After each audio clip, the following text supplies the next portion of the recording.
Ciao, mi presento.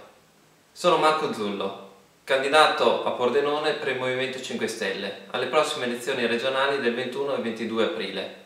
Ho 34 anni, abito a Villotta di Chions, sono laureato in ingegneria e lavoro presso una multinazionale che realizza quadri elettrici. Mi candido con il Movimento 5 Stelle perché vogliamo proporre una nuova visione della gestione del territorio. Adesso farò solo alcuni esempi. Partiamo dal presente e dal passato. È ancora radicata in molte istituzioni l'idea che per riattivare l'economia sia necessario realizzare grandi opere. Prendiamo ad esempio la circonvallazione di San Vito. È un progetto ormai decennale. Costerà, nella migliore delle ipotesi, alla comunità 25 milioni di euro, ma in cassa attualmente ce ne sono solo 5. Gli altri dove li prendiamo?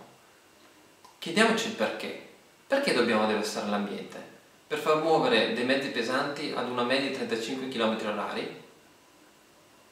Noi vorremmo capire perché le istituzioni insistono su queste opere che sono negative per l'ambiente, per la salute e non generano posti di lavoro a lungo termine. Parliamo ora del futuro. Per il Movimento 5 Stelle le grandi opere sono altre.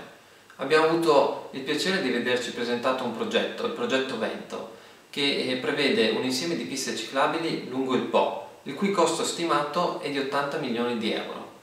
Ebbene, però questo progetto si pensa genererà un indotto di 100 milioni di euro l'anno. E in queste opere il Movimento 5 Stelle vuole investire. La nostra è una visione nuova della regione, incentrata su ambiente e turismo, temi tra loro collegati e capaci di dar vita a un'imprenditoria legata all'agricoltura di qualità, biologica, che possa rivalorizzare le specialità di queste terre. Noi pensiamo a un polo turistico attrattivo, con alberghi diffusi, agriturismi, percorsi naturalistici, eventi culturali e musicali.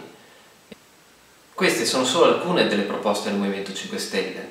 Noi vi chiediamo di aiutarci a fare della regione Friuli Venezia Giulia una regione partecipata, condivisa, che metta al centro la persona. Vi chiediamo perciò di aiutarci.